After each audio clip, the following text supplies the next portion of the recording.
Kamusta Taurus? Welcome to Like a Tarot.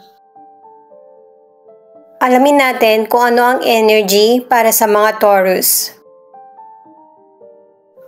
Angels and guides, please guide us. Ano ang reading para sa mga Taurus? Para sa mga bagong viewers, ang reading na ito ay timeless reading, general reading at guide po lamang kaya hindi po magre-resonate sa lahat. Kunin mo lang yung akma sa sitwasyon mo. At kung kailan mo napanood ang reading na ito, yon ang start ng 1 week reading para sa iyo. Ikaw na bahala magpalit kung si person mo ito o ikaw. 3 of Swords in reverse, 9 of Cups at 3 of Pentacles. Ang energy para sa mga Taurus, kung ano man ang mga pinagdaraanan mong unos, bagyo sa buhay mo, ay malapit mo nang matapos. At saka mas magiging happy ka na sa sitwasyon dahil sa ang ilan sa inyo ay mas nagfo-focus ka sa mga dumarating na positibo sa buhay mo. Ang ilan sa inyo ay marami kang natutunan sa buhay. Ang iba naman ay estudyante. Magpapatuloy yung growth mo dahil na rin sa dedicated ka sa mga gusto mo sa buhay. Sa career or negosyo, yung person na nagpapalungkot sa iyo ay nawala na sa trabaho o kaya hindi na nang-iistorbo sa iyo. Kaya mas lalong naging magaan yung dating ng trabaho or negosyo mo.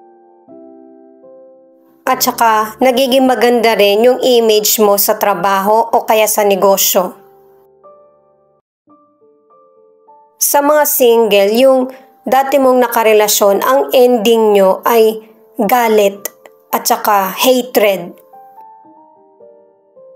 Pero humupa din yung sitwasyon kasi sa mga single or nasa relationship, yung dati mong nakarelasyon ay maayos mo nang nakakausap.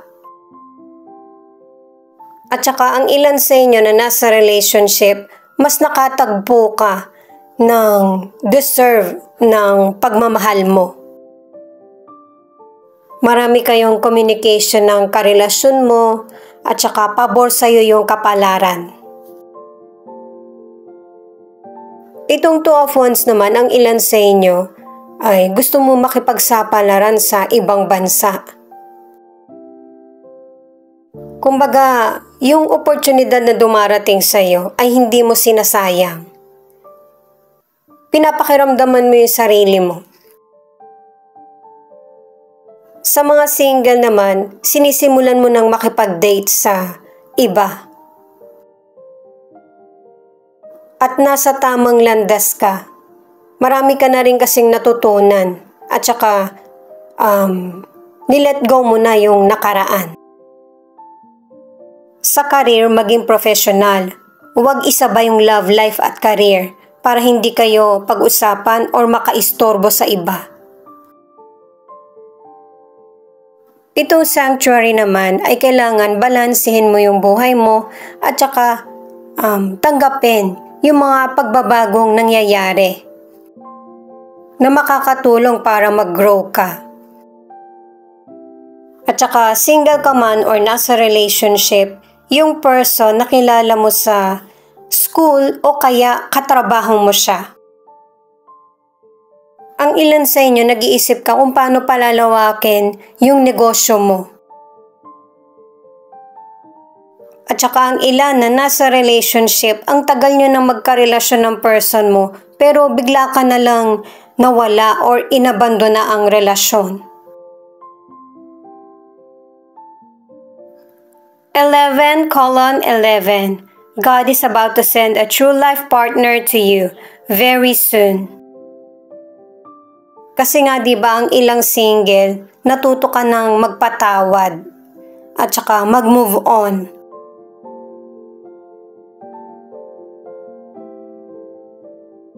Kaya positive yung mga dumarating sa iyo. Alamin naman natin kung ano yung next na mangyayari.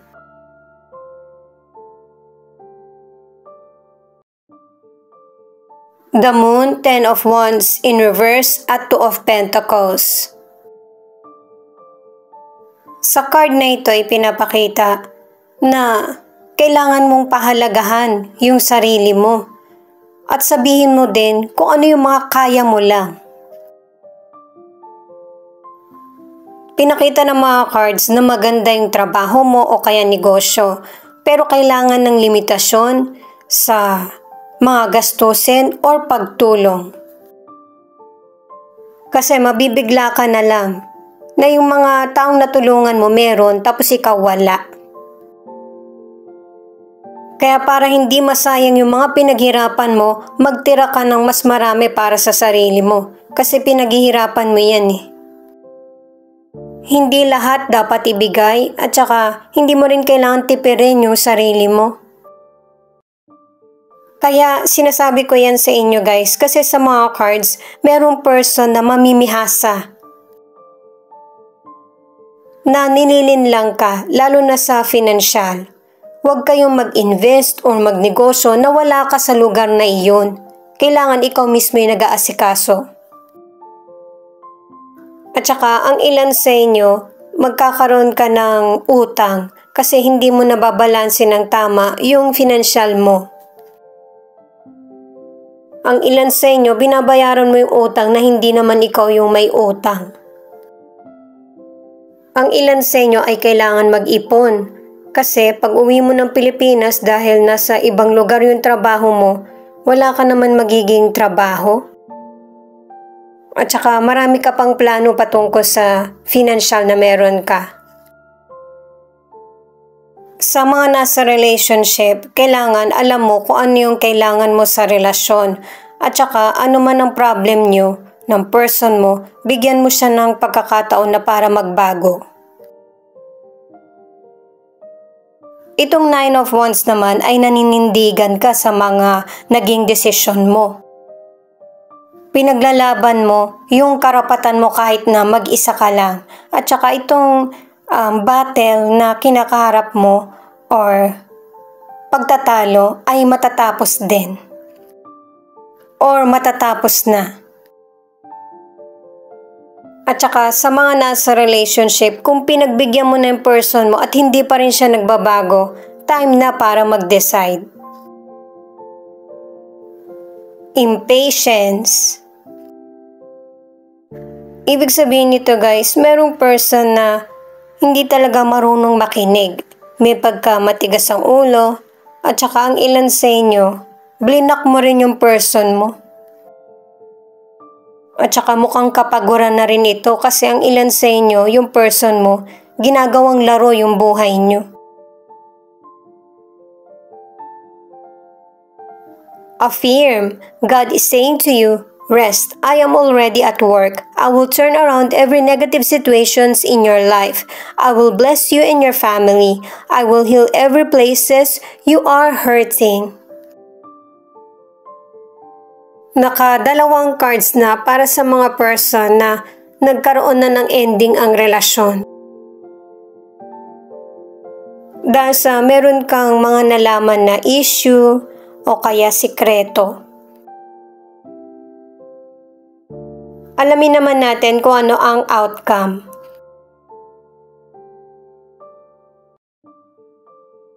The Magician, Queen of Swords, at 8 of Cups.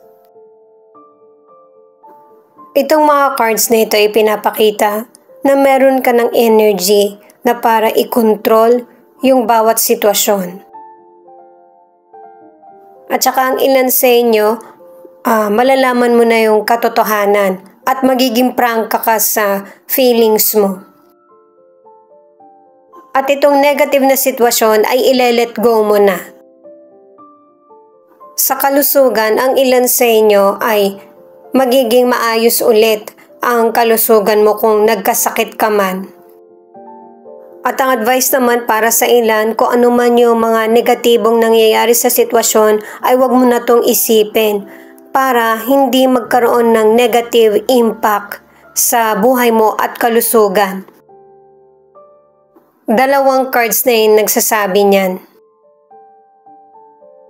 Sa mga nasa relationship, nag-uusap kayo ng person mo patungkol sa totoong problem ng relasyon.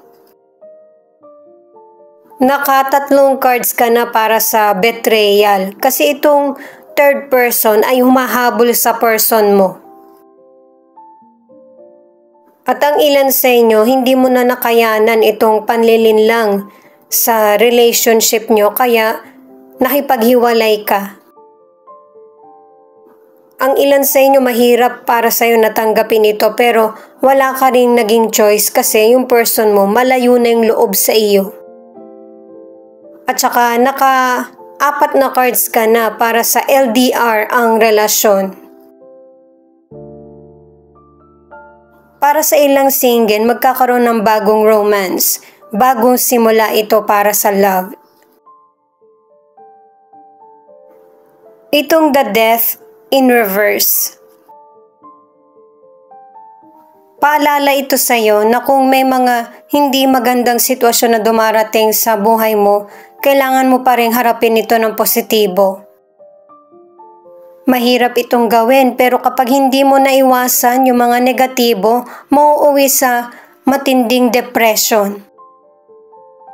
Mukhang ang ilan kasi sa inyo nachichismis kaya hindi mo to matake. Ang ilang single naman, naging mapili ka na dahil na rin sa hindi magandang sitwasyon na napagdaanan mo sa love.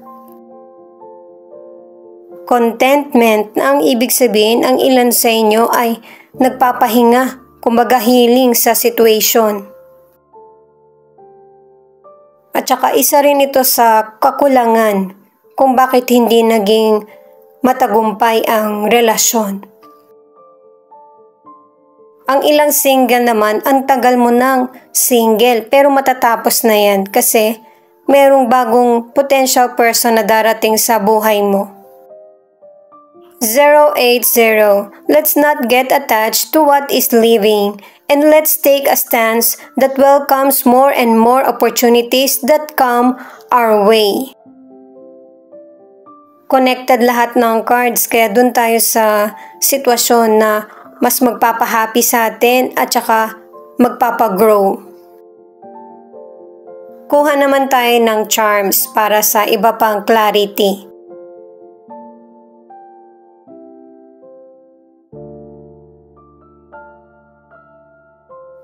Single. Sa bagay, marami na ako nabanggit patungkol sa single. Ito yung tinutukoy ngayon.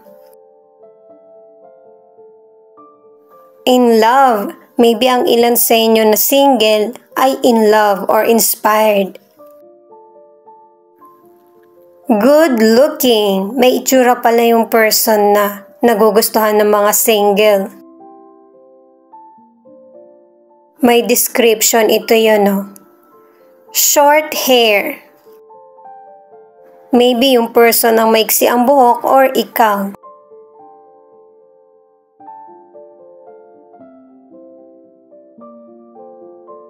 May sumabit Trumpet. Maybe ang ilan sa inyo mahilig ka sa musical instrument or yung person.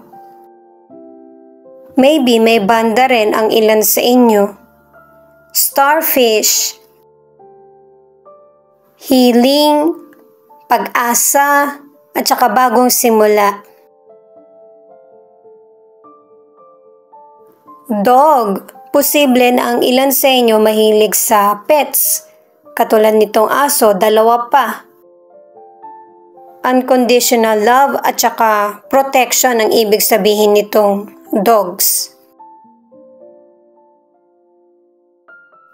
Itong ornament naman, ang ibig sabihin, yung person mo ay nasa ibang bansa sa malamig na lugar. Paulit-ulit, di ba guys? Kasi yun talaga Mahilig din ang ilan sa inyo sa sweets. Ayan, ito yung kailangan mo. Kung hindi gamot, vitamins. Huwag mong kalimutan.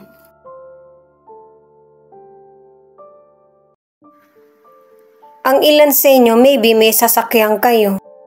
At ito yung nagpaparelax sa iyo. Kahit general reading ito, ikaw na lang bahalang tumukoy kung nandito ba yung letra ng pangalan ng person mo.